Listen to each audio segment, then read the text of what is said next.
Assalamualaikum and a very good morning to all of you. Welcome to Rise and Shine only on 365 News with me Nadia Khan and Zuhaib Hassan. और कल क्या हुआ? कल क्या हुआ मैं पूछने वाला था, ये आप बताइए। कल जुहेब इतनी पता है फॉग थी कराची में, तो हमें इतनी आदत नहीं है, हार्डली कभी ऐसा होता है कि फॉग हो। और मैं जब निकल रही थी घर से बाहर तो मैं कहा थोड़ा सा आगे शायद ठीक हो जाए, थोड़ा सा आगे ठीक हो जाए, और बिल्कुल जीरो विजिबिलिटी थी। जीरो, मुझे कुछ नजर नहीं आया। उसके बाद फिर हमने गाड़ी वापस जो है टर्न की, और वो भी इतनी मुश्किल से वापस घर पहुंची क्योंकि मैंने कहा आगे तो अभी डेंजरस ही है। लेकिन आई एम अमेज्ड कि इतनी फॉग कैसे हो गई। तो आप मज़ाफात से आ रही थी पीछे मतलब? हाँ जी जी बिल्कुल। तो घर से आ रही थी और घर से आके मैं अटक गई, फंस गई, और उसके बाद ऐसा था कि ना आगे जा सकते ना पीछे। बड़ी मुश्किल से मैंने कहा करीब घर है, वापस घर चलो। नहीं हमने भी फिर ये कह दिया, हमने कहा नहीं आप खैर खैरियत से रहे, आपका माशाल्लाह हेयर एंड हार्ट ही रहना जरूरी है। अच्छा, उसके बाद इस फॉग में कोई नींद थी। अच्छा, उसके बाद नींद थी इस फॉग में। अच्छा, ऐसी नींद आई क्योंकि वो एक तो चल वापस जाने के बाद, हाँ उसके बाद बेहोश बिल्कुल। सही है, चले ठीक है, इसीलिए फ्रेश लग रही हैं आप।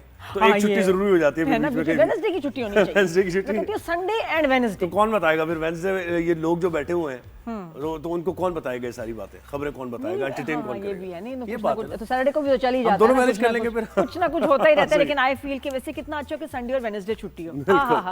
जी आप पता है क्या बात है, ये मैं बताऊं बहुत सी बड़ी ख्वाहिशात हैं, हजारों ख्वाहिशें ऐसी। जी बिल्कुल, यूएई वगैरह बहुत सारी कंट्रीज में अब 3-4 डेज वर्किंग डे हो जाता है। बिल्कुल है, बिल्कुल जी कम करें ताकि प्रोडक्टिविटी ज्यादा हो। लेकिन हमारे प्रोफेशन में ऐसा कुछ नहीं है, बिल्कुल बल्कि हमारे दिन बढ़ते ही हैं। जी जुहेब बताओ, संभाल लिया था शो, आज क्या कर, बस संभालना पड़ा। फिर ज़ाहिर है मुश्किल हो गई थी, लेकिन ये कि संभाला, फिर क्या करते और कोई ऑप्शन नहीं था। और टेंशन बहुत थी ईरान यूएस को लेके, शदीद टेंशन 24 घंटे, और हम लोग काफी दिनों से सुन ही रहे हैं। लेकिन वाकई अब लग रहा था कि जैसे अल्लाह खैर करे, लेकिन कुछ बुरा होने वाला। बिल्कुल ऐसे ही। तो यूएस ईरान टेंशन की हम बात करेंगे। यूएन सलामती काउंसिल का जो इजलास हुआ है उसमें यूएस के मंदूब ने भी जो बात की है, ईरानी मंदूब ने बात की है, पाकिस्तान की तरफ से बड़ा एक बेहतरीन मौक़िफ़ सामने आया है, और उन्होंने उसूली तौर पर अपना मौक़िफ़ सामने, वो क्या है और किस तरफ ये सूरत हाल जारी है हम जानेंगे।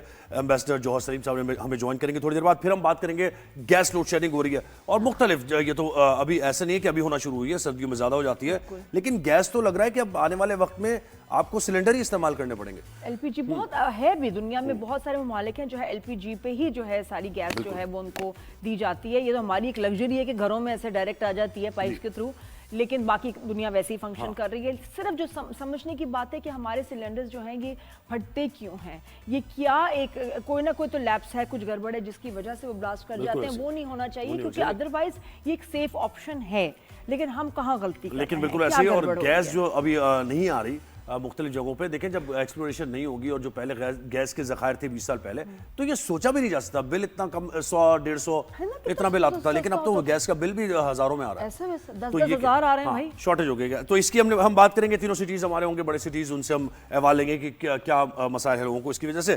फिर क्या बोला, क्या मसाइल, बहुत फास्ट बोला, दोबारा करो, मुझे कुछ समझ नहीं आई। मुख्तलिफ शहरों से हमारे कॉरेस्पॉन्डेंट साथ होंगे और पूछेंगे कि वहाँ शहरों में क्या क्या प्रॉब्लम है गैस ना आने की वजह से। सर्दियों में भाई नहाना होता है, गीजर चल रहा होता है, खाना पकना है, बहुत सारी चीजें।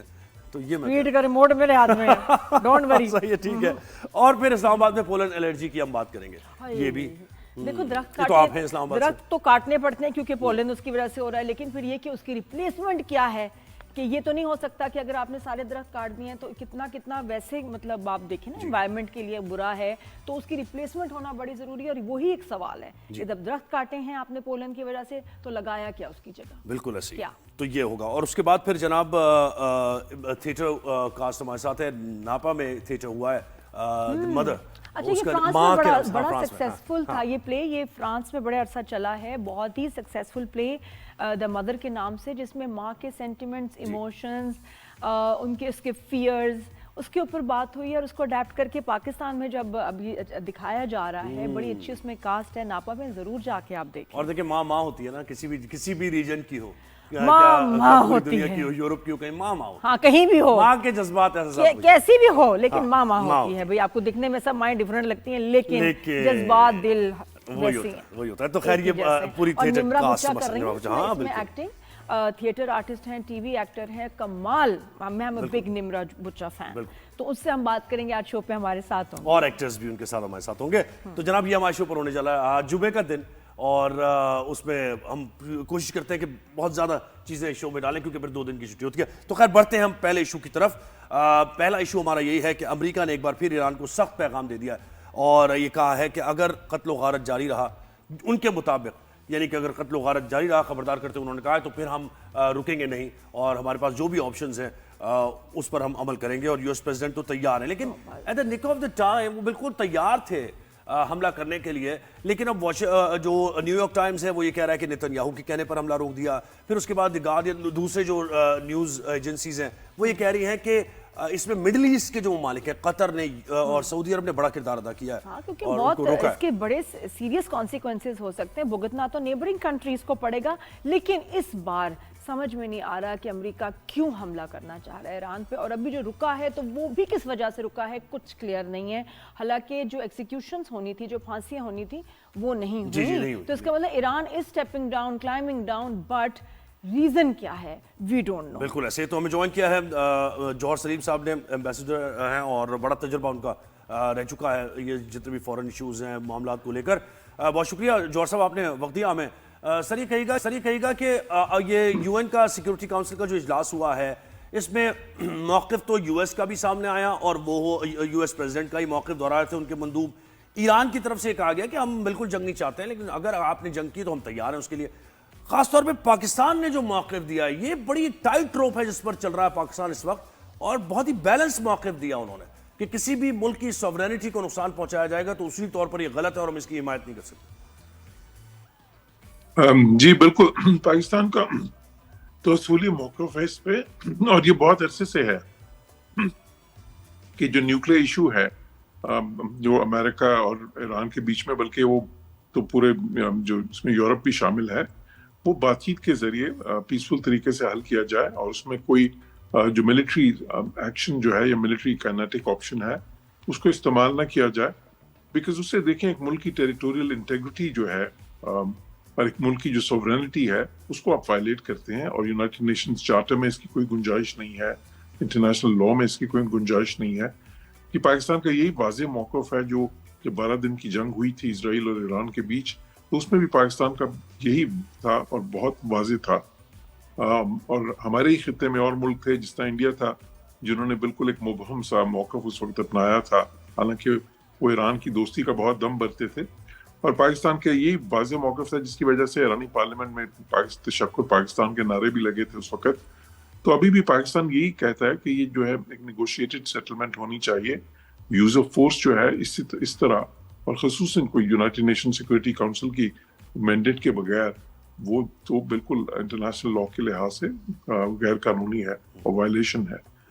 तो अब आपने ये भी सही कहा कि इस वक्त जो है इस चीज़ के अमकानात थोड़े से बढ़ गए हैं कि अमेरिका जो है स्ट्राइक्स ना करे ईरान पे, और उसकी वजह जो है एक तो ये है कि मैं पहले भी अपने कमेंट्स में कह चुका हूँ कि अमेरिकन ये देखेंगे कि वहाँ पे ईरान में सिचुएशन क्या है। अगर तो उनको ये लगा कि वहाँ पे राइप है सिचुएशन इस वक्त रजीम चेंज के लिए, तो फिर एक वो कॉम्प्रिहेंसिव स्ट्राइक्स करेंगे। वो सिचुएशन अभी उनको अब नहीं लग रही कि इस तरह की है कि जहाँ पे उनकी तरफ से स्ट्राइक से कोई रजीम चेंज हो सकता है। तो एक तो वो चीज़ थी। दूसरी ये थी कि सऊदीज ने और कतर ने उनको ये समझाया कि जी देखें, आप अगर इस तरह ताकत का इस्तेमाल करेंगे तो और फिर ईरान रिटेलिएट करेगा तो उससे खित्ते में बहुत ज़्यादा इंस्टेबिलिटी हो जाएगी, तेल की कीमतें भी बहुत ज़्यादा एकदम आसमान को छूने लगेंगी, और वो हमारे बाकी मुल्कों के लिए भी अच्छा नहीं है, इस खित्ते के लिए अच्छा नहीं है। साथ ही साथ इजराइलीज ने भी मीडिया रिपोर्ट्स के मुताबिक नेतन्याहू ने भी ये कहा कि अभी अगर आप करेंगे ये बड़ी स्ट्रेंज बात है कि, और क्या ट्रम्प सुनते हैं उनकी, और ये वो वजह है जिसकी वजह से मतलब ये रुक गया है हमला। और नेतन्याहू क्यों कहेंगे? हाँ यही, वो तो सबसे बड़े दुश्मन है, ये कैसे हमदर्दी तो नहीं कह सकते, लेकिन क्या सोचा इन्होंने जो इन्होंने कहा कि जी स्टेप बैक करना चाहिए? जी उसकी वजह यह है कि अगर जिस तरह इसराइल को भी अगर ये लगा कि जी इस वक्त रजीम चेंज की पॉसिबिलिटी नहीं है, तो फिर उस सूरत में वो समझते हैं कि फिर अगर वो पॉसिबिलिटी नहीं है और फिर ये स्ट्राइक्स करें और रिटेलिएट करें, तो वो खामखा की फिर जाहिर है ईरान जब दोबारा रिटेलिएट करेगा तो इसराइल में काफ़ी फिर जिस तरह पहले भी हुआ वहाँ पे उनका नुकसान भी होगा। पॉपुलेशन सेंटर्स पे एक बहुत ज़्यादा वहाँ पे जाहिर है कि एक सरसनीगी फैलेगी इसराइल में, और वो इस वक्त वो नहीं चाहते। अनलेस की ऐसी सिचुएशन हो कि वो कहें हाँ जी हम इसका कॉस्ट बर्दाश्त करने के लिए तैयार हैं इस वक्त, क्योंकि इससे रजीम चेंज हो जाएगा, जब उनका जो बिल्कुल जो न्यूक्लियर और मिसाइल प्रोग्राम है वो बिल्कुल ही डिस्ट्रॉय हो जाएगा। तो वो इसके लिए किसी ज्यादा मुनासिब मौके की को तलाश होगी इसराइलीज को।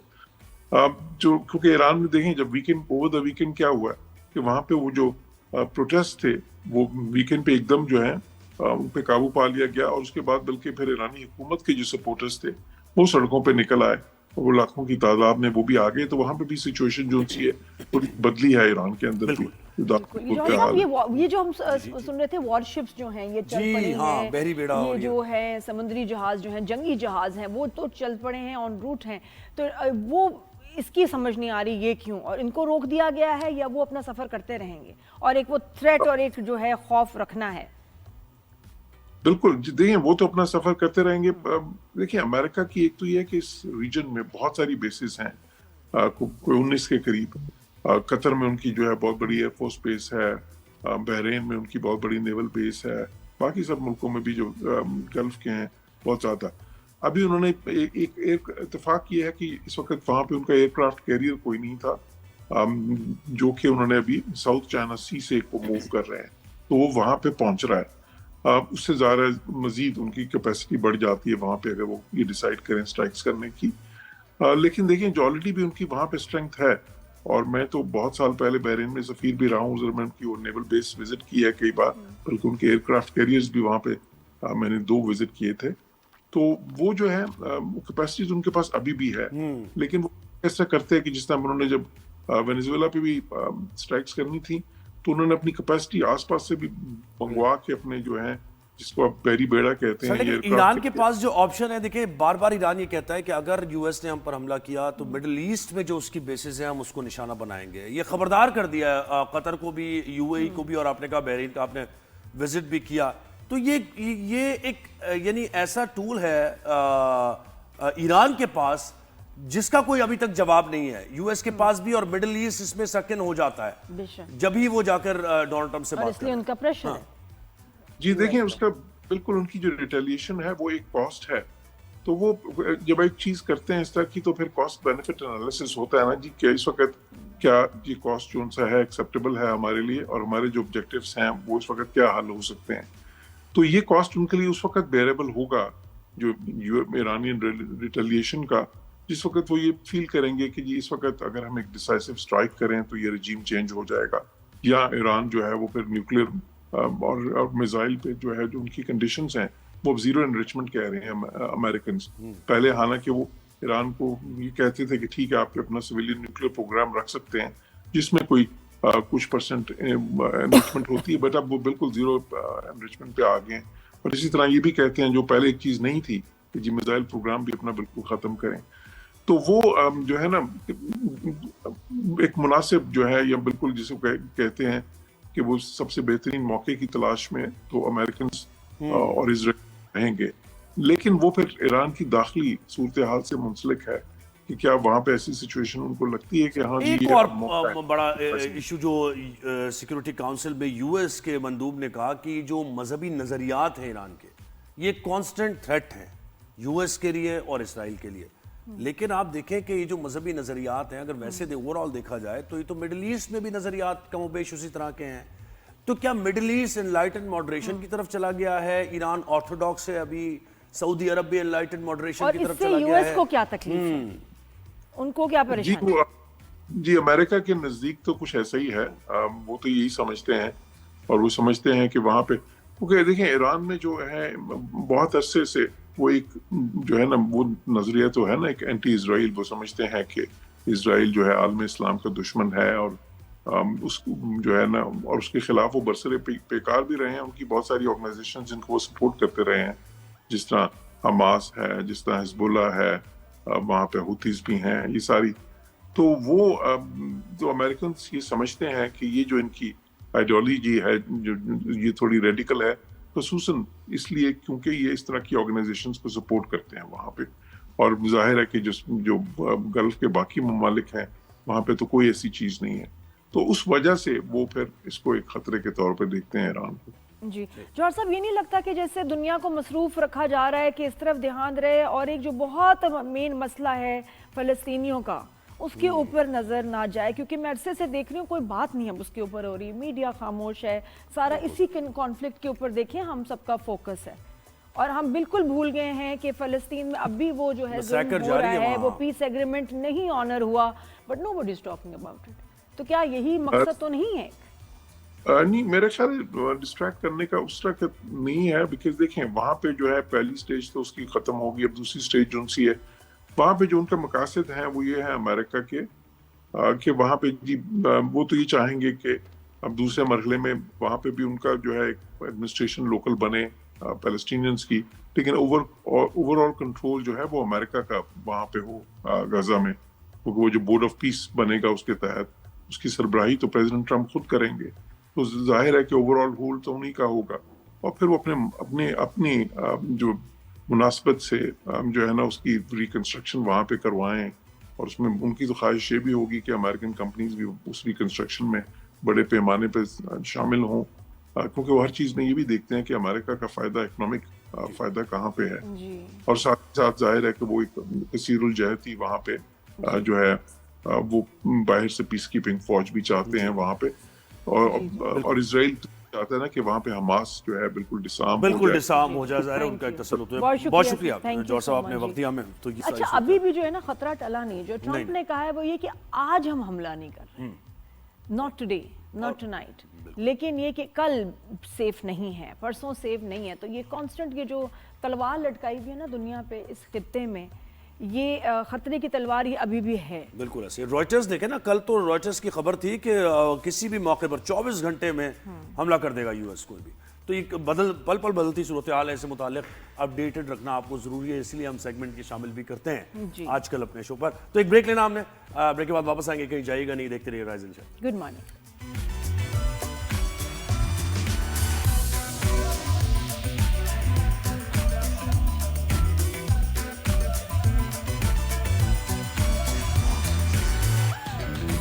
Welcome back after the break. Good morning everyone. और बड़ी अजीब बात है जब घर में सबको पता है कि लाइव शो कर रही हूँ, फिर भी घर से कॉल आती है। कॉल है, गैस नहीं आ रही होगी ना, है ना ये गीजर बंद हो गया, क्या करना है बाजी।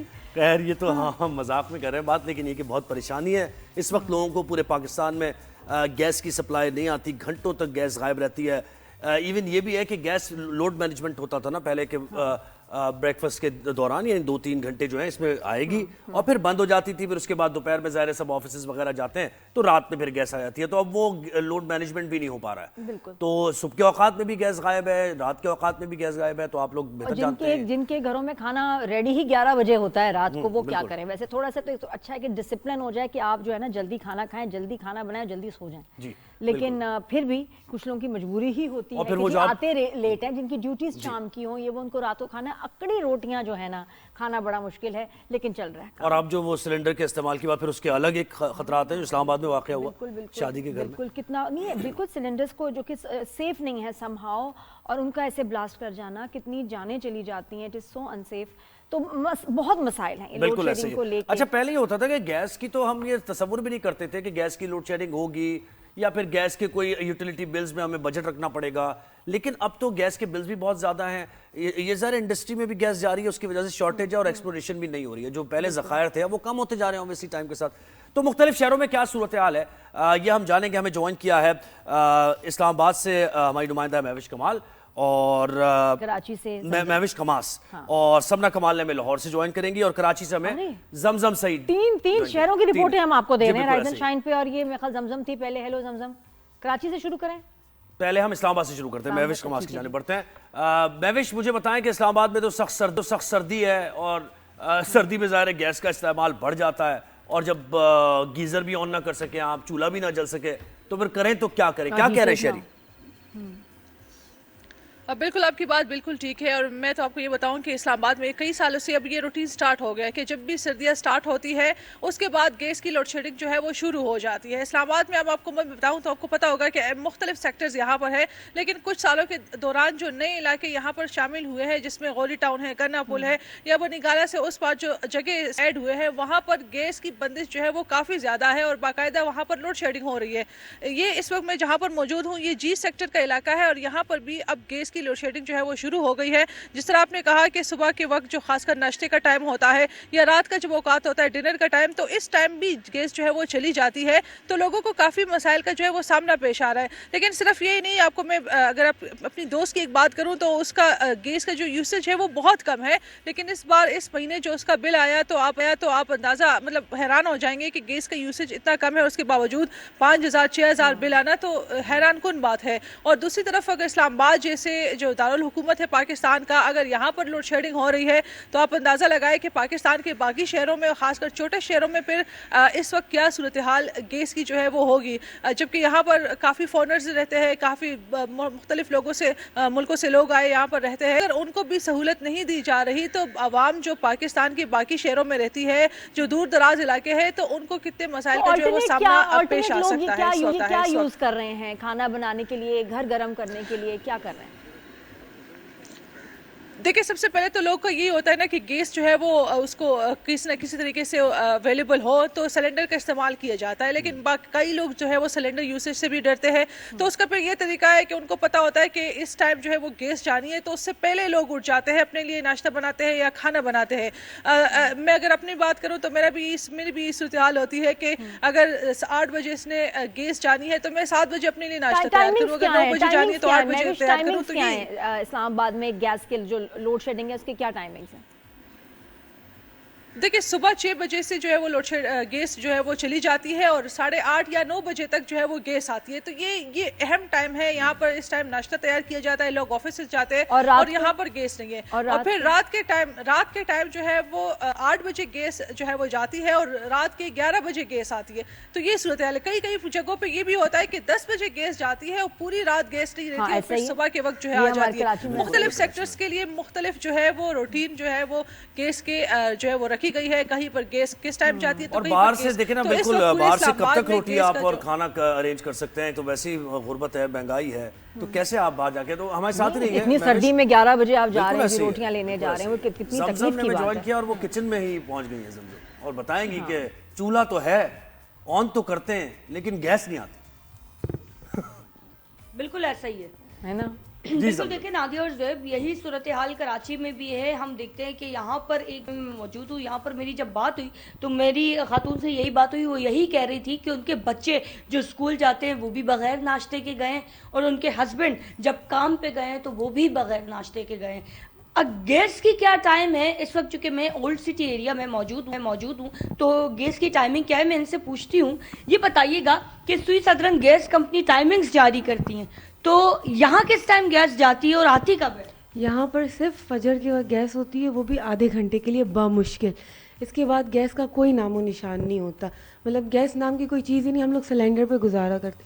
सिलेंडर की हालत देखें आप, मुझे तो इतना डर लगता है सिलेंडर से। मतलब कि ये है कि जिस मौसम में हमें जिस चीज़ की ज़रूरत होती है उस मौसम में वो चीज़ होती नहीं है। जैसे सर्दियों में गैस और गर्मियों में बिजली, यही हाल है यहाँ का। हम लोग क्या करें क्या ना करें समझ में नहीं आता। सुबह बच्चे, आप यकीन माने कि मेरे बच्चे बगैर नाश्ते के गए, मेरा शौहर बगैर नाश्ते के गया है।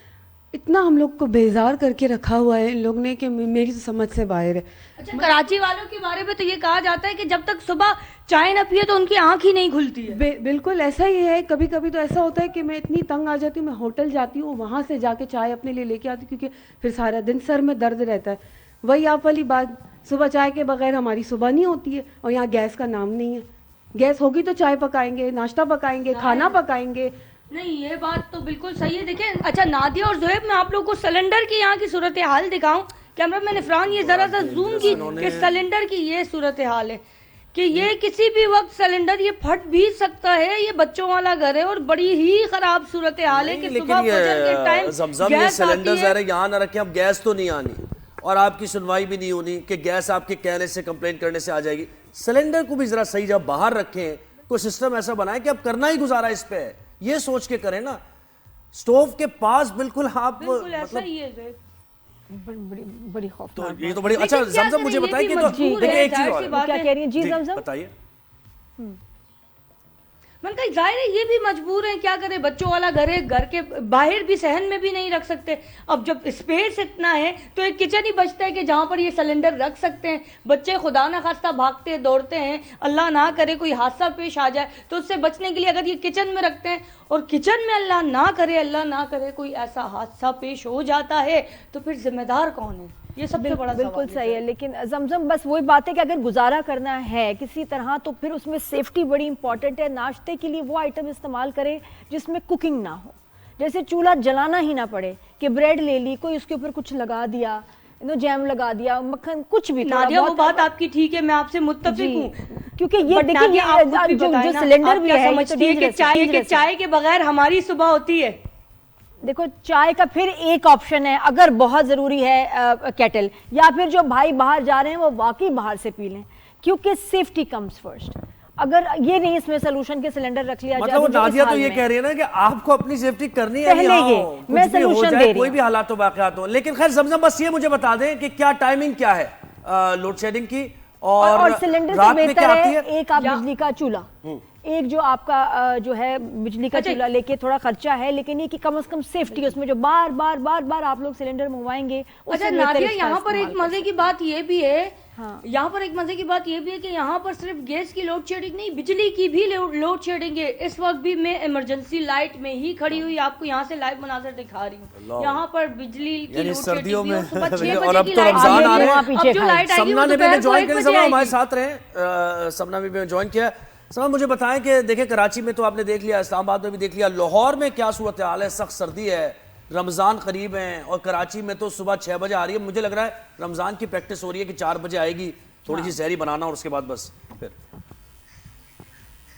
जी देखिए, लाहौर की सूरत हाल भी कुछ मुख्तलिफ नहीं है और जैसे ही लाहौर में सर्दी बढ़ती है तो गैर एलानिया लोड शेडिंग का सिलसिला शुरू हो जाता है और शहरियों की मुश्किलात में इजाफा भी हो जाता है। जैसे ही हमने देखा कि सर्दियों का आगाज़ हुआ तो लोड शेडिंग का दौरानिया जो है वो बढ़ चुका। अमूमन गर्मियों में भी हमने ये देखा कि रात 11 बजे से सुबह 6 बजे तक जो है वो गैस बिल्कुल भी नहीं होती थी और सर्दियों में भी यही सूरत हाल रही। लेकिन अभी सुबह का वक्त है जबकि बताया जाता है कि 6 बजे के बाद गैस आना शुरू हो जाती है। लेकिन अभी जिस घर में, जिस इलाके में मैं मौजूद हूँ, यहाँ पर जो है सुबह के वक्त इस वक्त भी जो है वो गैस नहीं आ रही। खवातीन ने जो है चूल्हे पर चाय रखी हुई है लेकिन चाय में अभी तक उबाल भी नहीं आ रहा। तो हम कुछ खवातीन से भी बात कर ले, तो मुझे बताइए, पतीला रखा हुआ है चाय का, क्या उबाल आ गया इसमें कि नहीं? ये देखिए, अभी तक चाय में मैंने हल्की हल्की गैस आ रही थी, उस पर मैंने चाय रख दी, लेकिन ये उसमें उबाल आने से पहले ही गैस हमेशा के लिए चली गई है। अच्छा, तो दिन भर की क्या सूरत हाल रहती है गैस की? अपनी मर्जी से जिस वक्त आती है उस वक्त ही है, उस वक्त हम कोशिश करते हैं पकाने की। कभी पक जाता है, कभी कच्ची पक्की हांडी रह जाती है। रोटियां तो अमूमन बाजार से ही आती हैं। तो ये कैसे आप मैनेज करती हैं? रात के वक्त क्या सूरत हाल रहती है? सर्दी भी बढ़ चुकी है, गर्म पानी से नहाना भी होता है, खाना भी बनाना होता है, तो क्या करती हैं आप? पता क्या है, गर्म पानी से नहाना तो बहुत दूर की बात है, वजू के लिए पानी गर्म नहीं होता। ईशा की नमाज अमूमन दिल नहीं करता पढ़ने को। फजर की नमाज में फजर के लिए टाइम उठो, वजू करने के लिए पानी होता है, ठंडे यख पानी से वजू करना पड़ता है। नहाना धुलाना बच्चों का बस यही होता है कि जहाँ हल्की सी गैस आई कोशिश करते हैं इस पर थोड़ा बहुत पानी हो जाए तो बच्चों को नहला धुला दें, लेकिन वो बीच में ही रह जाता है। अपनी मर्जी से आती है, कोई टाइमिंग नहीं है कि कितने देर से कितनी देर तक आए। जैसे कि आप बता रही कि गैस नहीं आ रही, तो क्या बिल की क्या सूरत हाल है? बिल पूरे आ रहे हैं? बिल तो अल्हम्दुलिल्लाह माशाल्लाह से इस महीने भी 6,000 रुपये बिल आया है। बिल तो पूरे पे, पिछले महीने भी हमने 11,000 रुपये बिल भरा है। बिल तो अब सिर्फ बिल आ रहा है, गैस नहीं आ रही है, बिल आ रहा है। कनेक्शन का बिल आप फिर अदा करना सिलेंडर का पड़ेगा। इस्तेमाल कर रहे हैं, क्या कर रहे हैं आप? सिलेंडर इस्तेमाल कर रहे हैं हम, क्योंकि जब आधा कच्चा पक्का हमारा खाना रह जाता तो बाकी हम सिलेंडर पे बस करते अपना हैं। ये- सिलेंडर पे पकाना एक अलग मसला है। ये बच्चे गनीमत कभी है हैं, कभी नहीं कि है, पानी को गैस- तो सिलेंडर उबाल की नहीं आ हालत रहा, देखिए, पानी सिलेंडर को तो की उबाल नहीं आ रहा, लेकिन आंटी के गुस्से को उबाल नहीं सही आया। बात ये है। गनीमत है कि उन्होंने आपसे बड़े तरीके से बात कर लिया। नहीं, सहूलत ही नहीं आ रही बड़ी आपके पास, तकलीफ गैस है। की सहूलत ही नहीं और बिल आपको पूरे आ रहे हैं। महंगाई इतनी बढ़ चुकी है, सब्जी की जख्मों पे कीमतें नमक आसमानों को है। छू रही हैं, बिजली के बिल ज्यादा आ रहे हैं, गैस नहीं आ रही, लेकिन बिल जो है इनको पूरे आ रहे हैं। कैसे मैनेज होगा आपकी अगर दिहाड़ी बस है? अब आप दोनों 500 किचन में तो है, पहुंच 1000 गई है, हैं 10 कहीं, हजार है, लेकिन ये उसमें कि अब घर का आपको सर्कल जो है। नाश्ता नहीं मिलना, दोनों ने हमें अपडेट कर दिया, नाश्ता आपको यहाँ से नहीं मिलना है, हाँ, बाहर तो जाकर ना नाश्ता करना पड़ेगा आप बल्कि दोनों को। प्लीज इनको जो है ना पापा को नाश्ता कराओ भाई हमारी तरफ से, लेके बहुत जाए इनको शुक्रिया जरा, साहब, इनको बहुत अच्छा सा शुक्रिया नाश्ता साहब कराएं। साहब। मेरा Thank दिल you। दुख गया, बहुत दुख हो रहा है मुझे। भाई क्या करें, अब दिल तो पता है क्या, दुखी दिल में ही हंसने वाले जो होते हैं ना। ये 80s में 70s में होता था, एक ड्रम रख लेते थे लोग टेरेस पे या जो भी जगह हो, उसमें लकड़ियां जल रही होती थी, सारा दिन पानी गर्म होता था। क्या हम वापस उस में चले गए हैं, एज में वहां जा रहे हैं हम? लकड़ियां खरीदने के पैसे चाहिए उसके क्या लिए। करें, अब लकड़ियां मतलब बहुत कोई महंगी हो गई। सोल्यूशन नहीं है। देखिए ना, अब जो सोल्यूशन है, अब आप जैसे आपने जैसे कहा कि इलेक्ट्रिक हीटर आप इस्तेमाल कर लें, आप इलेक्ट्रिक स्टोव, लेकिन भाई प्रॉब्लम ये है कि बिजली के बिल कहाँ से पे करेंगे? अच्छा, गैस के जो आ रहे हैं गीजर्स, उसमें सोलर ऑप्शंस आ गई हैं। कुछ देखें, खाना थोड़ा सा ऐसा स्विच करें जिसको पकाना गर्म करना ना पड़े। यानी हमें ही सब कुछ करना पड़ेगा, करना हमें ही सब कुछ पड़ेगा। मसला गवर्नमेंट ये कुछ नहीं है करेगी। कि बिल्कुल सही। वो तो उनको तो करना ही चाहिए, लेकिन अभी जिस तरह हम लोग फंसे हुए हैं, ये तो दिन गुजारने हैं ना, उसमें थोड़े से चेंजेस, ताकि कि बच्चे भूखे स्कूल नहीं जाने चाहिए। भाई जिस वो तरह वाला। किचन में गैस के बगैर किचन अधूरा है, इसी तरह राइज एंड शाइन में ब्रेक के बगैर हमारा शो अधूरा है। एक ब्रेक लेते हैं। और हमारे पास कोई सोल्यूशन भी नहीं है इसका। Keep watching, good morning.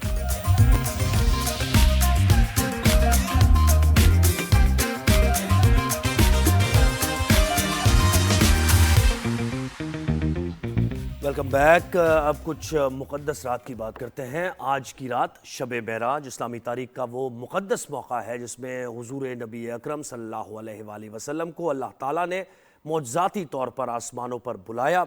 और ये सब कोई वाक़या ज़ाहिर है हम सब सुनते रहते हैं, मस्जिदुल हराम से मस्जिद अक़सा और फिर सातों आसमानों का सफ़र किया और फिर रसूल सल्लल्लाहु अलैहि वसल्लम से मुलाकात, और फिर जब पहले आसमान पर पहुँचे तो हज़रत आदम ने इस्तक़बाल किया, उन्होंने रसूल को सलाम पेश किया। फिर उसके बाद दूसरे आसमान पर जब पहुँचे तो ईसा ने उनका इस्तक़बाल किया और सलाम पेश किया। फिर इसी तरह मूसा से मुलाकात हुई, मूसा ने इस्तक़बाल किया, इब्राहीम ने इस्तक़बाल किया, और फिर पहुँचे नबी करीम जिनको जन्नत की भी सैर कराई गई।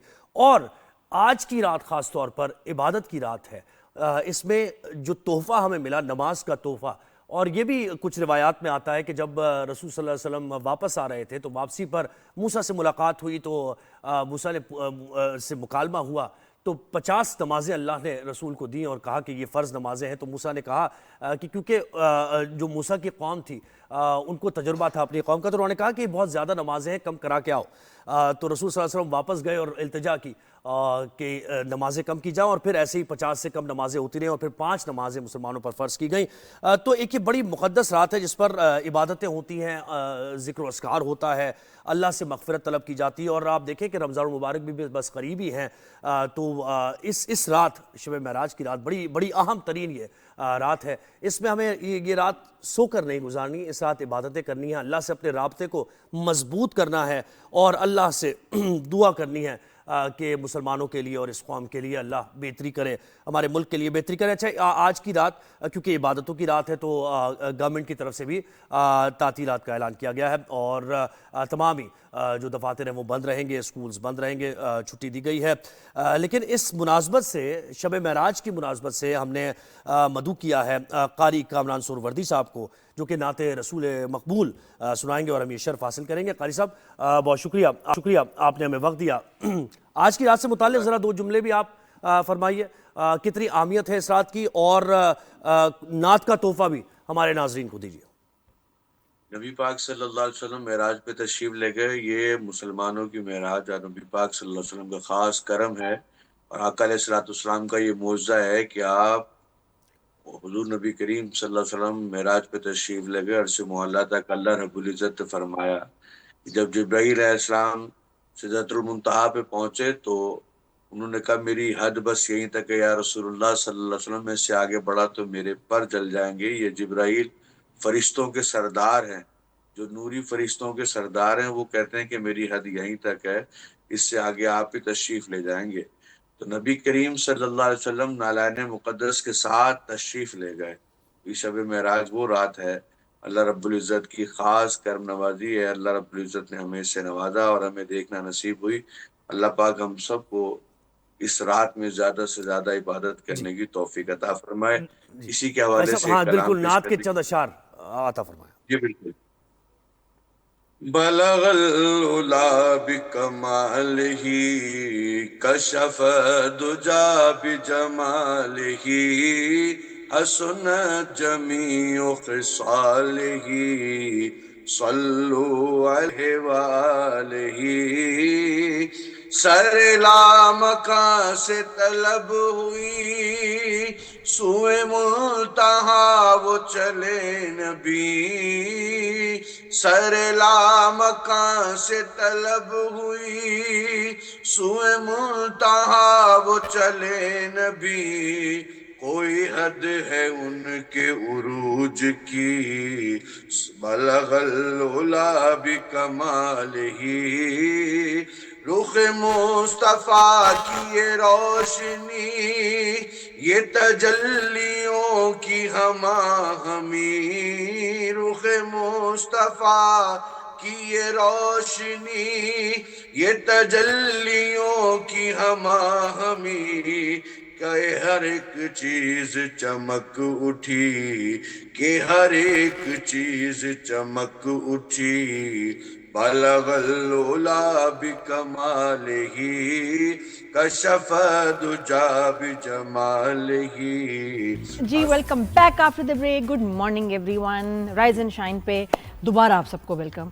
और सेकंड आवर में हमारे पास बहुत सारी खबरें हैं। हम आपको फ्रांस में एक बड़ा अच्छा ड्रामा, थिएटर ड्रामा, जो कि अब पाकिस्तान में नापा में दिखाया जा रहा है, उसको अडेप्ट करके द मदर के नाम से, और माँ के उसमें इमोशंस, उसके जज्बात, फियर्स, खुशी, बहुत खूबसूरती से फिल्माया गया। बिल्कुल ऐसा ही है। और माँ के बारे में तो देखे ना, अब जो मामला चल फिल्माया नहीं, थिएटर फिल्माया नहीं जाता, थिएटर फिल्माया सॉरी, नहीं जाता, वो बिल्कुल क्या ऐसा। कहेंगे उसको, दिखाया गया है। दिखाया जाता है। हमें फिल्माया की आदत हो गई है। बिल्कुल ऐसी।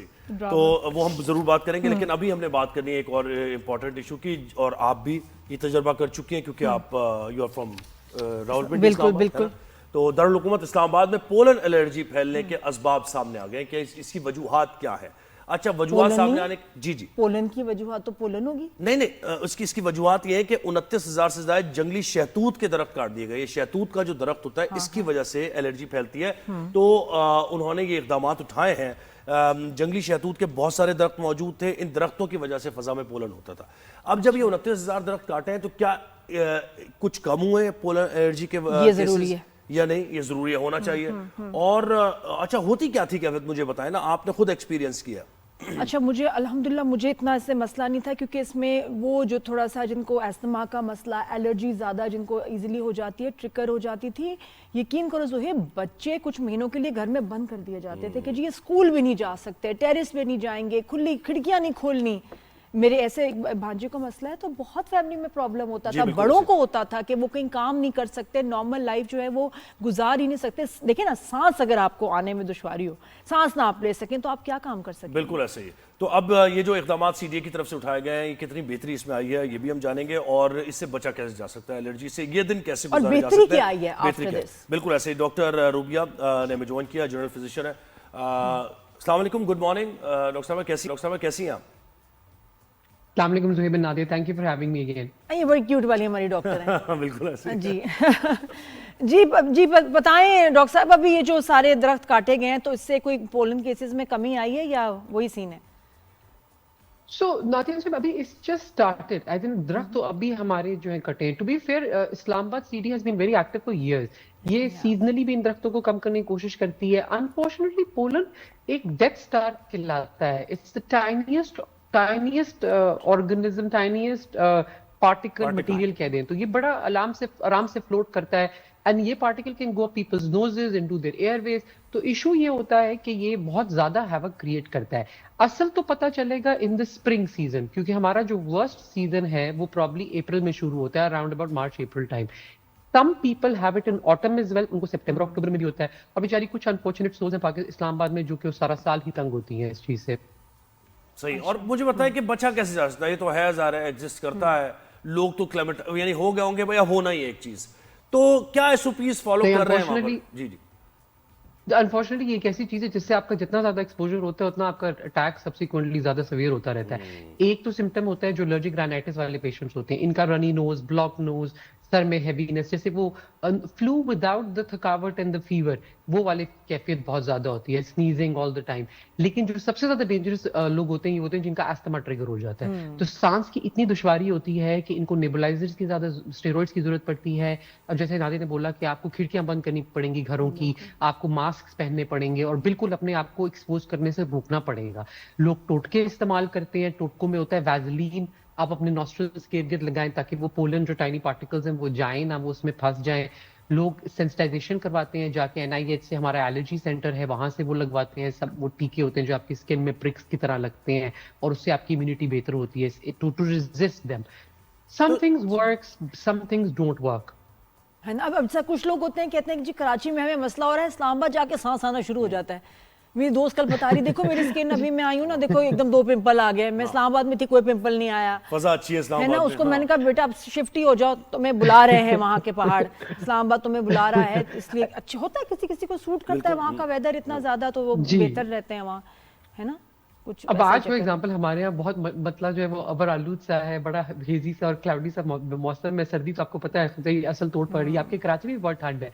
लेकिन having said all that, I think the trees that are they cutting down, अगर वो शहतूत के हो तो उसका तो हमें फायदा है। The worry and the fear is कि अगर बाकी दरख्त इसके साथ काट दिए जाए गलती से या जानबूझ के, उसमें फिर ये नुकसान होता है कि जितनी आपकी डिफॉरेस्टेशन होती है तो आपकी और जो डिफेंस है, जो आपका नेचर का डिफेंस है, वो भी खत्म हो रहा है। बिकॉज आपको जो है हमारी आबो हवा में बहुत से पौधे हैं, बहुत से हैं जो आप सप्रेस भी कर रहे हैं इन पोलन को फैलने में, और बहुत हैं जो पोलन फैला रहे हैं। तो इसलिए ये एक बड़ा नेचर का बैलेंस है, और मेरा ख्याल है इंसान सबसे बड़ा जो है इसका दुश्मन है, जो नेचर को अपसेट करता रहता है हर वक्त। बिल्कुल ऐसे ही ज़ाहिर है, वो पोल्यूशन भी फैला। अब मुझे बताएं, दुनिया के और ममालिक में भी ये है डॉक्टर साहब, वहां भी पोलन होता है और क्या है? जी जी जी, pollen allergies are very common. England, so I have even lived in England, so hay fever वहां पे बहुत कॉमन है। वहां पे लोगों को समर में होता है, जो हे से होता है, वो भी सिमिलर सिम्टम्स होते हैं उनको, वही sneezing, runny nose, block runny nose cycle, और लेटर ऑन रेस्पिरेटरी प्रॉब्लम्स ये भी शुरू हो जाती हैं, आंखों में खारिश होना, इचिंग होना। और some people are so miserable कि जैसे बच्चों का तो चले आपने स्कूल बंद कराया, व्हाट अबाउट वर्क, मतलब आपकी रोजी रोटी इस पे डिपेंडेंट है, आपने रोज घर से निकल के काम पे तो जाना है, तो उन लोगों को बहुत सख्त ये प्रॉब्लम होती है। तो a lot of people move away from these places. For example, so Islamabad वाले जो यहाँ पे रहते हैं जिनको सीवियर पोलन एलर्जीज हैं, वो ओवर द इयर्स अपने आप को ट्रेन कर चुके हैं कि March April will not be a friendly season for them, और वो या तो हॉलीडेज पे चले जाएंगे या लाहौर मूव कर जाएंगे, व्हाटएवर जो भी कर सकता है। अच्छा डॉक्टर साहब, दो जरा थोड़े मेरे मसले भी हल करें। एक तो है कि मेरे मियाँ को जरा फ्लू वगैरह 2 हफ्ते से चल रहा है, फैसल को अल्लाह माफी, जब वो छींकते हैं ना तो इकट्ठे 8-10 तो कहीं नहीं गई। ये क्यों होता है कि एक इंसान छींकने लगे और फिर वो छींके रुके नहीं, और मेरी बड़ी तकलीफ दे और मैं बोल नहीं सकती, और वो लाउड भी होती हैं। मैं सिर्फ ये कहती हूँ आप ठीक हैं, हालांकि मैं नहीं ठीक होती उसके बाद। बट मसला क्या है, ये क्यों एक बंदा इतना छींकेगा, इतना छींकेंगे और उसके बाद फिर रुकते नहीं छींके? तो ये आपका बॉडी का डिफेंस मैकेनिज्म होता है, इसको हम बंद नहीं कराना चाहेंगे क्योंकि ये एक वाहिद तरीका है। कोई इलाज मुझे बता दें, किसी के पास है तो मैं बड़ी परेशान हूँ। हमारा एक बड़ा जोक है, कभी कभी हम मजाक करते हैं जब कोई बहुत बहस करता है ना कि जी मुझे ये जेनेटिक प्रॉब्लम क्यों हुआ, तो फिर थक के एंड में मैं ये कहती हूँ फिर अम्मी अब्बू चेंज कर दें, अब तो कुछ नहीं चेंज हो सकता। इस सिचुएशन में मैं आगे कुछ नहीं बोलूंगी। सही बात है कि आपका मसला है, आप हल करें। नहीं लेकिन ये कोई खतरनाक बात तो नहीं, और क्यों इतनी किसी को छींकी आएंगे जुकाम में कि रुकती ही नहीं, रुके ही ना? बिल्कुल भी नहीं। बेसिकली ये एक डिफेंस मैकेनिज्म है, आपकी बॉडी को पता है कि वो अंडर अटैक हो रही है किसी चीज से, और वो उसको एक्सपेल करने की कोशिश कर रही है, तो वो एयरवेज को क्लियर कर रहा है, और अ lot of flame clear this way, तो उनकी ब्रीदिंग बेहतर होती है, साइनसेस बेहतर होते हैं। हाँ, टोटकों पे जाना पड़ेगा। मुझे कोई टोटके वाली आप से प्लीज कनेक्ट करें नहीं, वैसे अब मैं बता रहा हूं क्योंकि मेडिकल साइंस में इसका कोई इलाज नहीं है, उनको कुछ ना कुछ चेंज करने की जरूरत है। अच्छा, और मेरे बेटे का क्या मसला है मैं आपको बताऊं कि वो दिन में जो है ना सोए जा रहा है, रात को जाग रहा है, और रात को जो है बिल्कुल ठीक होगा, जैसे सुबह स्कूल या ट्यूशन का टाइम आता है बीमार। तो ये बोल से क्या था हम लोग इसका? ये तो कुछ स्कूल एलर्जी है उसको, या स्टडी एलर्जी, और फिर सर दर्द हो जाता है, सारे सिम्टम्स इतने ज्यादा एग्रीवेट होते हैं, और स्कूल का जैसे टाइम खत्म होता है ठीक हो जाता है। बिल्कुल। अच्छा डॉक्टर साहब मुझे बताइए, ये तो नादिया की बातें, सवालात चलते रहेंगे, आप मौजूद हैं, चाह रही है सारे सवालात कर लूं अपने में। अच्छा मुझे बताएं, स्किन एलर्जी भी इसके साथ है? नहीं, इसका हल बताएंगे बच्चों। अच्छा, हल बताएं भैया। बच्चों का जो ये कि रात को जाग रहे हैं, दिन में सारे सिम्टम्स सुपर जो है ना शो कर रहे हैं, सर में भी दर्द हो जाता है, and this is a very valid point. This is actually very important. As a GP, I really preach this a lot. कि ये आपको बहुत it will take time, it has to be detoxification from gadgets. For example 6 PM के बाद gadgets नहीं इस्तेमाल करें, वो ये बहुत जरूरी है। 6 PM के बाद पानी भी ज्यादा ना पिए ताकि बार बार बाथरूम ना जाना पड़े। And try to culture these habits कि जी वो कोशिश करके 8 PM से वाइंड डाउन करना शुरू कर दें। अगर वो 8 PM से वाइंड डाउन करना शुरू करेंगे तो फिर आहिस्ता आहिस्ता उनका स्लीपिंग टाइम पहले जैसे 11 से 10, 10 से 9 इस तरह आएगा। I have seen children sleep from 9 PM to 6 AM next day and sleep very thoroughly. And this is very important for their growth, क्योंकि आपका ग्रोथ हार्मोन, आपके सारे इंपॉर्टेंट हार्मोन्स जो है वो इसी टाइम पे रिलीज हो रहे हैं। तो if they are not sleeping through the night, then future में भी दे सेटिंग नाइट थ्रू। मेरा बेटा टीनेजर जो है 17 साल का माशाल्लाह, सुबह कोई 5 बजे आजकल सोएगा, अगले शाम 5 बजे मुश्किल से उठता है। ये क्या है? जी, और this is a common theme. और उसके लिए नादिया भाई एक बड़ा अच्छा टोटका है जो ट्राई किया जा सकता है, जो डॉक्टर भी बता सकता है। आपको वाईफाई का रूटर ऑफ करना पड़ेगा, आपको जाके ढूंढना पड़ेगा उसका ऑफ बटन कहां पर है, वो बस उसकी तार खींच दे।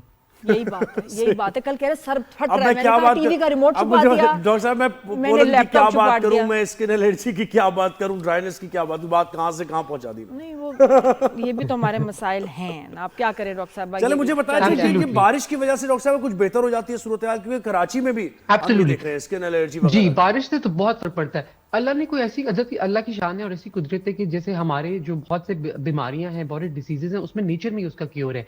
तो रेन तो इज लाइक, मतलब जो पोलन एलर्जी वाले होते हैं उनके लिए तो रेन मतलब it is god sent, but they are absolutely in love with rain, क्योंकि रेन के बाद हमारा मौसम सफाई के अलावा the pollen also settles down, तो वो उसको भी बिठा देता है और उसकी वजह से बहुत फाका होता है। It makes a huge difference. Doctor साहब यहाँ टैंकर से बारिश होती है, हमारे हर ड्रामे में ना कराची में जो दिखाते हैं बारिश का सीन, और यहाँ बारिशें होती नहीं है। टैंकर मंगवाते हैं, 2 टैंकर आते हैं, उससे बारिश का सीन कर देते हैं। क्या बात। तो आप ड्रामों में जो कराची में बारिश देख रहे हैं ना, वो बिल्कुल झूठी है। कराची में ऐसे कोई इतनी ज्यादा बारिश नहीं होती। डॉक्टर रुबिया बहुत शुक्रिया, आपने वक्त दिया, और बिल्कुल पहले हमारी डिस्कशन हुई, बड़ी मजे की बात है हुई। पता नहीं, मैं तो बहुत संजीदा थी, ज़ुहैब को लग रहा है आई वाज जोकिंग। नहीं बहुत अच्छी बात है। खैर मैं क्या ब्रेक लेना हमने, मैं कहता कि आप उनका सोप वगैरह जो यूज करते हैं, लिक्विड सोप, ये वो चेंज करा दें, क्योंकि एलर्जी होती है। नहीं ज़ुहैब, बात ये है कि टीनेजर औलाद को समझना मुश्किल ही नहीं, नामुमकिन है जी, बहुत। तो हम माँ की बात करनी है। अच्छा, अब यहाँ से आप कनेक्ट करूंगी माँ। हाँ जी, माँ तो चले, बच्चे क्या फील कर रहे हैं हमें तो नहीं समझ आ रही, लेकिन माँ क्या महसूस करती है उस पर हम बात करेंगे थ्रू। और ये कि मैं सोचूं अपने बेटे को बल्कि ले ही जाऊं ड्रामा दिखाने, शायद उसको समझ आ जाए व्हाट आई गो थ्रू, है ना। तो ये द माँ जो ड्रामा जो अब ये नापा में दिखाया जा रहा है, फ्रेंच ड्रामा की अडेप्टेशन है, उस पर बात करेंगे with Nimra Bucha and other cast members after the break. Break के बाद वापस आइए। क्या आप लोग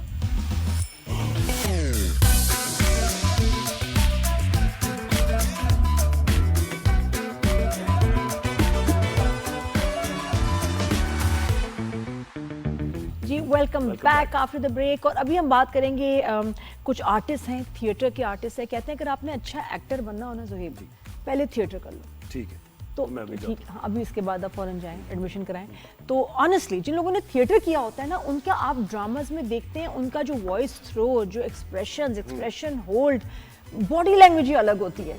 मॉड्यूलेशन ऑफ वॉइस होती है और सारी चीजें उन्हें पता होती है, उतार चढ़ाव आवाज का क्या है। और अभी आप देखते हैं ना जब ड्रामा से, तो पता चलता है ये थिएटर क्या है। अच्छा, फीडबैक वहीं आ जाता है ना, उसी वक्त पता चल जाता है आपको कैसी परफॉर्मेंस रही है आपकी, है ना। बहुत बहुत मैच्योर परफॉर्मेंस आती है, कमाल। तो निम्रा बुच्चा का जब मैं टीवी पे काम देखा और मुझे पता चला कि भी ये तो थिएटर ट्रेंड है, इतना पढ़ी हुई भी है इसमें, थिएटर एंड आर्ट्स, तो समझ आए कि इतनी जानदार परफॉर्मेंस इनकी, चाहे इंटरनेशनल प्रोजेक्ट्स हों, पाकिस्तान में, ऑलवेज अमेजिंग। और इनका एक ड्रामा चल रहा है अभी इस वक्त नापा में थिएटर में, जिसमें और भी बड़े कमाल एक्टर्स इनके साथ हैं। अभी शो पे हम उनसे बातचीत भी करेंगे। द मदर के नाम से ड्रामा चल रहा है जी, और उसको सारा उर्दू तर्जुमे के साथ उन्होंने माँ का उन्वान दिया। अच्छा, फ्रांस में चला काफी अर्सा, बड़ा पॉपुलर हुआ, और अब उसको उर्दू में वही बात है। और जैसे हमने कहा ना कि माँ तो माँ ही होती है हर जगह की, तो माँ की क्या प्रॉब्लम्स है, क्या बच्चे समझते हैं नहीं समझते, कितने मसाइल से होते हुए अपने बच्चों को वो जो है ना उनकी परवरिश करती है, और उसके बाद जब माँ को छोड़ दिया जाता है और क्रेडिट नहीं दिया जाता या फिर अनअटेंडेड छोड़ देते हैं, तो कितनी मिजरीज दायरे लाइफ में गुजरती है। तो हमें ज्वाइन किया कास्ट ने, बिल्कुल 9 से लेकर 18 तक ये चलेगा ड्रामा, अभी भी चल रहा है, तो आप थिएटर जाके देख सकते हैं। निम्रा बुच्चा ने हमें ज्वाइन किया है, इसके साथ साथ ईशा शकील, इन्होंने भी इस थिएटर में किरदार अदा किया है, और अशमल लालवानी ने भी इस प्ले में किरदार अदा किया है। तो तीनों हमारे साथ जबरदस्त एक्टर्स हमारे साथ हैं। Good morning. गुड मॉर्निंग जी, अस्सलाम वालेकुम, कैसे हैं आप सब? इतने सब पक्के पक्के ठीक है, आप इतने एक्टर्स पक्के एक्टर्स एक्टर्स आ गए हमसे हैं बात से। करें, कहाँ से शुरू करें नाज़िम? कैसे हैं आप? Nimra please welcome to the show. बहुत खुशी हो रही है आप तीनों हमारे शो पे भी आए हैं। जी मुझे भी बहुत खुशी हो रही है नादिया, बहुत अरसा हो है गया ना? आपसे बात नहीं हुई। निम्रा अरसा हो गया तुम्हारा, मैं जो देख रही थी वेब सीरीज वो एक्सेस नहीं था, कहाँ देखूं तुम्हें? बस ड्रामों में ना क्यों नहीं आ देखिए रही? ना, बस मुझे आप अभी देख लें बस। सही है, नहीं, बहुत ही हटके आप काम करती हैं। पैरेलल जो सारा काम है, लोग इस तरफ प्रोड्यूस करते हुए जरा डरते हैं कि भाई लोग नहीं देखेंगे, लेकिन आपको कोई प्रॉब्लम नहीं है इससे। अच्छा निम्रा, Creative काम टेल अस करती हैं। About this theatre play. और ये फ्रांस में चल रहा था, वहाँ से यहाँ किसने सेलेक्ट किया? What is it about? थोड़ा इसकी डिटेल बताएं। जी तो तकरीबन कोई 1.5 साल हो गया है मुझे। नापा के एक ग्रेजुएट हैं उसामा खान, उन्होंने मुझे कांटेक्ट किया। मैं लंदन में रहती हूँ और उन्होंने मुझे कहा कि आप हमारे साथ एक प्ले करना पसंद करेंगी। और मुझे मतलब मैं काफ़ी अरसे से टीवी कर रही हूँ, फिल्म कर रही हूँ, थोड़ा थोड़ा करती हूँ, लेकिन करती रहती हूँ कुछ ना कुछ। लेकिन थिएटर बहुत अरसे से नहीं किया था। और एक वो आपको होता है ना कि थिएटर को आपकी ज़रूरत होती है और आपको थिएटर की ज़रूरत होती है। अगर आप वाकई अपने आप को एक अदाकार समझना चाहते हैं, या आप अपनी एक एक्टिंग मसल को दोबारा से जो वीक हो चुकी होती है मेरे ख्याल में स्क्रीन पे काम करके, उसको दोबारा बनाने के लिए मसल को आपको थिएटर की ज़रूरत होती है। और so it was a difficult play. It's a French play जो कि फ्लोरियन जेलर ने लिखा है, जिनका एक और मशहूर प्ले है द फादर, जो जिसकी ऊपर एक फिल्म भी बन चुकी है। और काफी इन्होंने ये 3 ड्रामे लिखे हैं, फादर, मदर, सन। और ये इतने इस कदर पेचीदा लेकिन बहुत ही महसूस करने वाली स्क्रिप्ट्स हैं। सो ये स्क्रिप्ट जब हाथ में आई, उन्होंने मुझे कहा मैं करूं। तो जब से हम इस पर काम कर रहे हैं और कोशिश ही कर रहे हैं कि इस किरदार को बना सकें।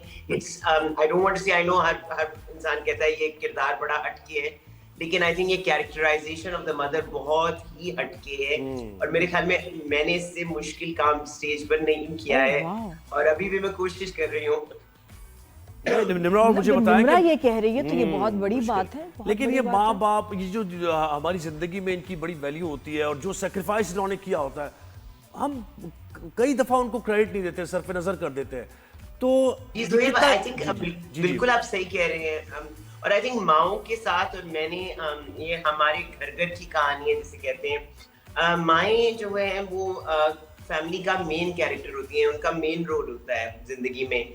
और फिर आहिस्ता आहिस्ता आपको पता है ना, जो मेन से जब वो साइड रोल, और फिर बिल्कुल ही उनको वो इनविजिबल हो जाती है हमारी जिंदगियों में। हम उनको आते जाते उनकी आवाज सुनते हैं, लेकिन हम सुन नहीं रहे होते एक्चुअली वो क्या कह रही होती हैं। सो ये तो थोड़ा बहुत तो महसूस किया मैंने, लेकिन इस किरदार को प्ले करके वाकई, और आई थिंक जो लोग देखते भी हैं उनको भी ये समझ आता है कि हाँ, हम माओं को सुनते नहीं, हम उन्हें देख नहीं सकते, तो माएँ एक तरह से इनविजिबल हैं हमारी तो जिंदगी यहाँ में। इस ड्रामे में माँ को हम देखेंगे भी, सुनेंगे भी, और महसूस भी करेंगे कि वो क्या महसूस कर। और माँ है तो माँ की ज़ाहिर औलाद भी होगी, जी बेटी जी, भी होगी, ये और ईशा और बेटा भी। अशमल हाँ। मुझे लग रहा है कुछ ऐसा ही कैरेक्टर हैं। भाई किससे शुरू करें हम? ईशा से शुरू करते हैं। चलें, लेडीज फर्स्ट। हाँ जी बेटा। जी ईशा, कैसा लग रहा है आपको इस थिएटर, इस प्ले में काम करते हुए? क्या तजुर्बा रहा, और वो एहसास? Tell us about yourself also. कब से आप एक्टिंग कर रहे हो? और अब बहुत जल्दी ड्रामों में देखेंगे। मैं तो कह रही हूँ अभी अच्छा टाइम ले लो उसका, फिर बिजी हो जाएगी। अस्सलामुअलैकुम, thank you for having us. मैं बेसिकली थिएटर कर रही हूँ 2011 से, और मैं लाहौर में करती थी। आई शिफ्टेड टू कराची 3 साल पहले। और एक्टिंग के अलावा I am a writer as well, director as well, producer as well. So मेरी फिल्म डिग्री है NCA से। तो this theater play, I think it's the biggest that I have done till date, and बहुत अच्छा experience था, especially working with Nimra ji. obviously मैं उनकी fan हूँ वैसे ही। कैरेक्टर क्या है आपका ड्रामे में? इसमें द मदर में क्या है? मैं basically मेरे 4 characters है basically. It's a psychological thriller, so I'm doing different characters. So I'm playing the son's girlfriend. I'm also playing the daughter, and a nurse. So वो आपको देख के समझ आएगा. But I'm playing different roles. मतलब real हो या psychological कुछ हो इधर उधर दूसरी दुनिया में? ये एक ओपन टू इंटरप्रिटेशन है ना? अच्छा. ऑडियंस के लिए. लेकिन इन द स्क्रिप्ट इटसेल्फ मैं मतलब as a daughter and as a girlfriend. आप काफी अच्छे से माशाल्लाह थिएटर कर रहे हो, तो ड्रामास का कुछ हुआ एक्सपीरियंस? ड्रामास मैंने एक दो किए हैं अभी तक. फिर क्या हुआ? नहीं मजा आया? नहीं मुझे लग रहा है ईशा आप ये कह रही है कि टेम्परामेंट ही और है हमारा. हम थिएटर एक्टर्स हैं, हम फौरन फीडबैक लेते हैं, फौरन लाफ्टर लेते हैं या फौरन दाद लेते हैं. मतलब drama was too fast for you और too slow? No, it's not that. But theatre का obviously एक experience different होता है. It's as an art form, it's very much raw and बहुत उसमें एक different एक process होता है सारा. हाँ, लेकिन मुझे कहते पाकिस्तान में recognition, fame, वो जो एक चीज़ है वो आपका इसका ड्रामा ही उसका फिर एक नेक्स्ट उसकी ट्रांजिशन बनती है, लेकिन आपने नहीं किया अभी तक. दो तीन किए हैं, but hopefully want to do more. चले अशमल को भी. अशमल कैसे उठे जागे भाई या कॉफी पिए? जी अस्सलाम वालेकुम. जी वालेकुम सलाम. भाई अपने कैरेक्टर के बारे में बताएं और कैसा एक्सपीरियंस रहा निम्रा के साथ, इतनी एक्सपीरियंस है उनके साथ काम करते हुए. जी बिल्कुल. मेरा जो किरदार है उसका नाम अरसलान है और वो जो निम्रा जी का किरदार है माँ उनके बेटे हैं. और बहुत सारे लोगों के लिए मैं इस ड्रामे का विलन हूँ अगर मैं सीधे लफ्ज़ों में कहूँ. लेकिन ऐसा है भी और ऐसा नहीं भी है. जहाँ तक एक्सपीरियंस की बात है तो बहुत बड़ी अपॉर्चुनिटी थी मेरे लिए कि मैं इतने सीजन्ड अदाकार के साथ मैं स्टेज शेयर कर रहा था. निम्रा जी भी हैं और जो हमारे प्ले में फादर का किरदार अदा कर रहे हैं सुनील शंकर. ये दोनों एक बहुत ही हमारे एक्सपीरियंस वेटरन एक्टर्स हैं और इनके साथ काम करना हम यंग आर्टिस्ट के लिए एक बहुत बड़ी अपॉर्चुनिटी है. So I am really grateful for that. और किरदार जो मेरा है उसका वो एक ऐसी टेंडर एज पर है जहाँ पर वो अपने बारे में भी चीज़ें एक्सप्लोर कर रहा है और घर की मसाइल में भी वो परेशान है. तो एक तरीके से कहूँ तो बहुत ही जो आजकल देखा जाता है 25-26 साल में जो यूजुअल सिचुएशन होती है लड़कों की भी लड़कियों की भी घर में कि वो अपनी ज़ाती ज़िंदगी और अपनी जो घर की ज़िंदगी है उसमें जो बैलेंस क्रिएट करने की कोशिश कर रहे होते हैं. एक उसकी सॉर्ट ऑफ इंटरप्रिटेशन है. बाकी चूँकि ये एक फ्रेंच प्ले है और चूँकि एक एब्सर्ड और साइकोलॉजिकल थ्रिलर है तो उसे बहुत ही सीधे तरीके से नहीं दिखाया गया है. उसे बहुत ही मुख्तलिफ तरीके से दिखाया गया है जो जाहिर है अगर आप देखेंगे तभी आपको समझ आएगा. अच्छा, टेल अस अबाउट योरसेल्फ अशमल. अपना थोड़ा सा करियर की जो जर्नी है उसके बारे में बताओ. जी बिल्कुल. मेरी थिएटर से वाबस्तगी 2018 से शुरू हुई.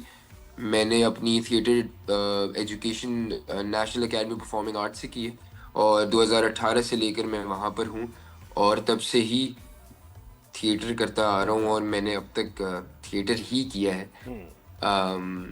बस जी. आगे भी बात करते हैं, हम करेंगे. और आगे ड्रामाज में, फिल्म्स में काम करना चाहोगे आप? थोड़ा कमर्शियल साइड. जरूर. कौन नहीं चाहता ड्रामाज और फिल्म करना. अगर हमें मौका मिला तो हम जरूर. कैसा ड्रामा, कौन सा कैरेक्टर करना चाहोगे? रिसेंट टाइम्स में ड्रामा देखा और कहो ये कैरेक्टर तो मैं ऐसा करता कि ओफो. नहीं, मेरे ख्याल में जो कैरेक्टर जिसको मिलता है मेरे ख्याल में वो उसके नसीब का ही होता है. तो वो जैसा करते हैं फिर वो कैरेक्टर वैसा ही रह जाता है. एनी इंस्पायरिंग कैरेक्टर कि ये मैं कैरेक्टर करना चाहता हूं? मैं जरूर चाहूंगा. मैं चाहूंगा कि मैं अगर ड्रामा या फिल्म करूं तो मुझे जिम्मेदार कैरेक्टर्स मिले. ऐसे कैरेक्टर्स मिले जिनमें किसी किस्म की डेप्थ हो और वो कोई ज़रूरी नहीं है कि अच्छी बात मतलब मेरे ख्याल में एक लिखे हुए अच्छे कैरेक्टर्स हो, भले छोटा कैरेक्टर हो. ज़रूरी नहीं है कि वो पूरे ड्रामे में हो लेकिन या पूरी फिल्म में हो लेकिन एक जिम्मेदार कैरेक्टर हो और एक अच्छा परफॉर्मेंस का मार्जिन. कौन सा कैरेक्टर करना चाहोगे? हमायूं सईद ऑफ मैं मंटो नहीं हूँ या क्या था भाई शेर दानिश तैमूर का या बिलाल अब्बास मेरी जिंदगी है तू? अच्छा, अनफॉर्चुनेटली मैंने इनमें से कोई भी ड्रामा नहीं देखा हुआ, लेकिन बीच में आपने एक और नाम लिया था सरमद खूसट का। मैं उनके सरमद क्राफ्ट खूसट से का बहुत ज्यादा नाम, वो तो मुतासिर मुझे हूँ वो तो निम्रा से ही पूछना और वो पता है। और बहुत मुतासिर हूँ उनके काम से। तो अगर तो मैं किसी से इंस्पायर्ड हूँ तो ज़रूर, उन्होंने बहुत अच्छा काम किया और एक बहुत ज़बरदस्त मंझे हुए अदाकार भी हैं और डायरेक्टर भी हैं, तो मैं ज़रूर वैसा काम करना चाहूँगा। क्या बात है, जबरदस्त। अच्छा निम्रा, मुझे बताएं कि अभी ये मतलब फ्रेंच प्ले है ना ये, तो इसमें हम भी ये बात कर रहे थे अपने शो पर कि माँ माँ होती है, लेकिन फिर भी जब आपने इसको उर्दू में किया तो वहाँ की सोसाइटी अलग है, वहाँ रिलेशनशिप्स अलग हैं, वहाँ पर कोई फैमिली सिस्टम उस तरह नहीं है, वहाँ बच्चों को ऐसे ख्याल नहीं किया जाता जैसे कि आप घर में रखें और फिर स्कूल गया है नहीं गया, खाना खाया नहीं खाया। तो यहाँ पर आके जब आपने उर्दू में किया उसको, तो जो लोग ऑडियंस बैठी थी उन्होंने कैसे देखा इसको कि अपने माशरे की कहानी है, हमारी माँ की कहानी है, किसी और माँ से इंट्रोड्यूस कराया आपने? जी बिल्कुल, बहुत अच्छा सवाल है सुहेब।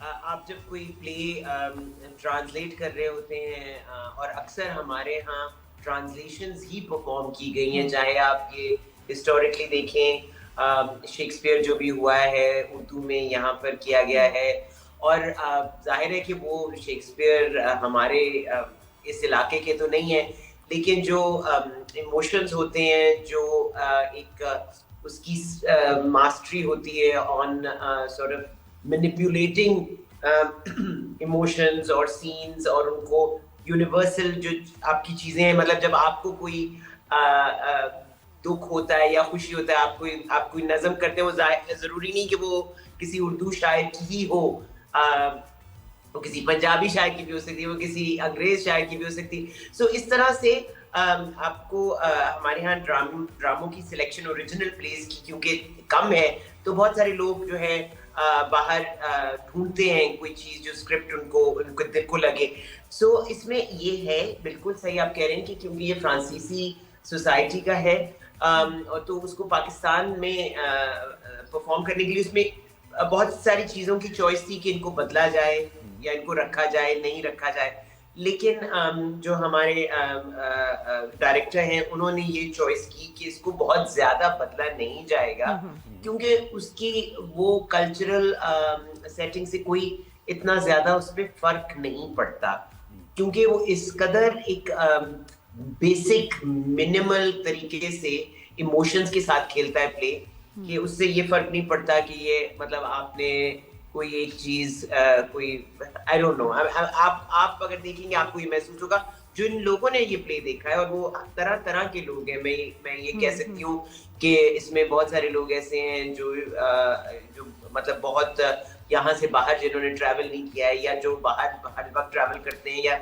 लेकिन उनकी रिस्पांस जो है वो सेम ही चीजों पर तकरीबन सिमिलर रिस्पांस है। अच्छा निम्रा, ये बताइएगा कि कुछ इसमें बल्कि हमारे से शेयर करें कोई डिस्टर्बिंग सीन, कोई मुश्किल सीन। एक का तो हमने सुना कि जिसमें ईशा जो हैं वो आपके साथ तो थोड़ा सा कुछ फिजिकल भी हुई, कुछ मारा या कुछ ऐसा, कुछ ऐसा कोई सीन था, कोई सुनने में बड़ा डिस्टर्बिंग लग रहा है, एक्चुअली कैसा हुआ था?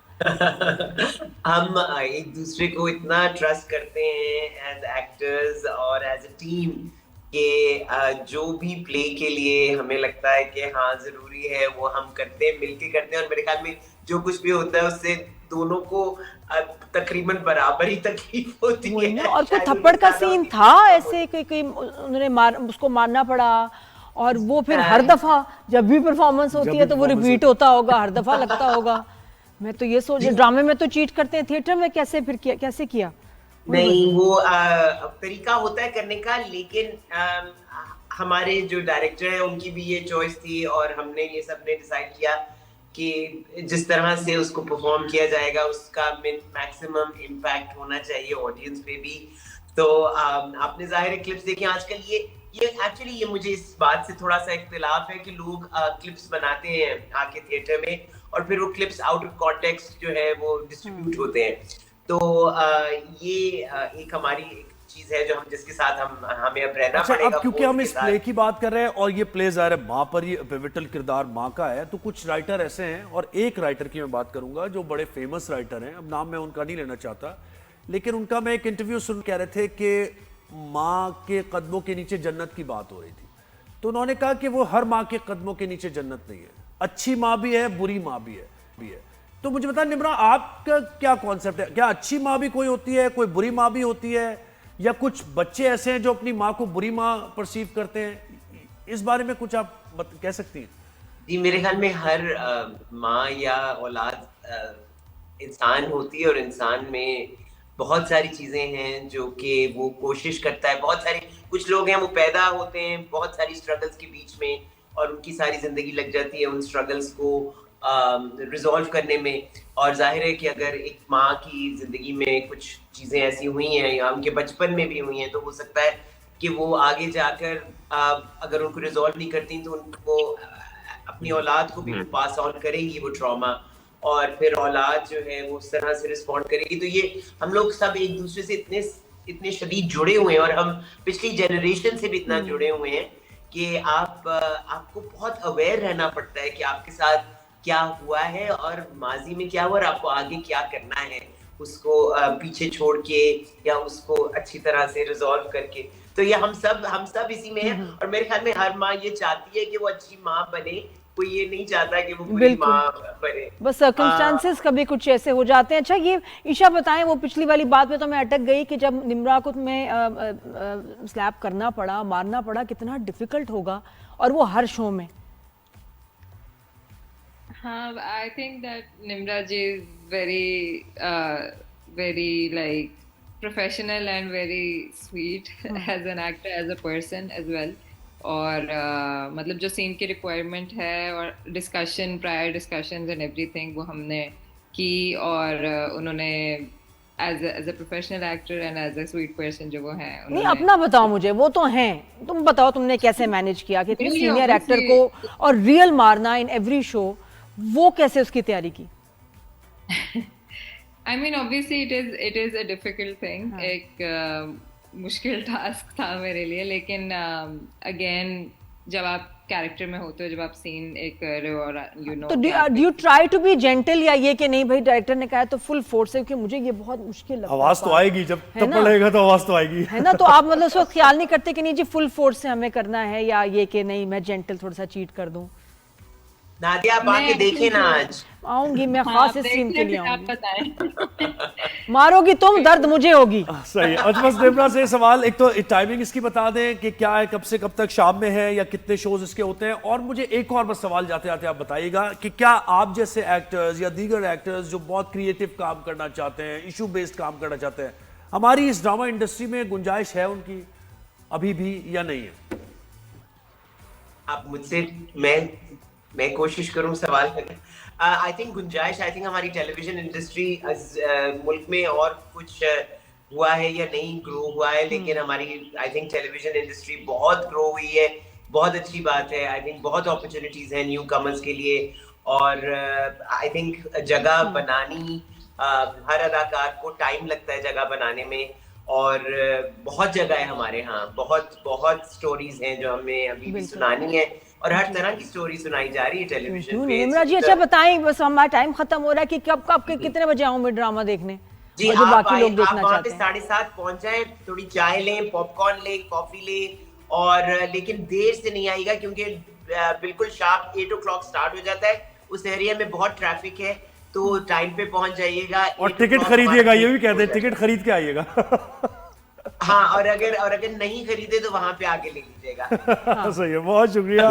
बहुत शुक्रिया, ऑल द बेस्ट जी। अशमल, ईशा, निम्रा जी, बहुत शुक्रिया आपका, थैंक यू। देखने जाऊंगी जब ये देखिए, ये बड़ी प्यारी बात है कि इतने अरसे बाद रौनकें जो हैं बहाल हुई हमारे शहरों में। थिएटर परफॉर्मेंस जब बनाई जाती है उसमें बहुत खर्चा, एफर्ट, मेहनत होती है। गो एंड वॉच, रेस्टोरेंट्स में जो खाना खा रहे हैं, जो फजूल वक्त ज़ाया कर रहे हैं घर पे बैठ के, वो जाके ये ड्रामास देखिए, इतनी प्यारी मेमोरीज बनाएं आप अपने बच्चों के साथ, और मे भी आप और कनेक्ट कर सकते हैं ना। और देखिए, वो कॉल्स ना करें, अपने रिसोर्सेज इस्तेमाल करते, भाई यार मुझे जरा 2-3 टिकट तो फ्री दे दो, ऐसा नहीं है। थिएटर को सपोर्ट करें और टिकट खरीद कर जाए, और नापा जाके देखें जो क्या उसकी बिल्डिंग है, क्या उसकी हेरिटेज, खूबसूरत जगह, और जाके वहां जहां से आपके जो मुल्क की ना क्रीम ऑफ एक्टर्स निकलती है, जरूर जाएं। बिल्कुल ऐसा ही है। तो शो का वक्त खत्म हो गया है। मंडे को आपसे मुलाकात होगी। ज़ुहैब और नादिया की अपना फीडबैक देते रहिएगा। हमें इजाजत दीजिए। अल्लाह हाफिज़।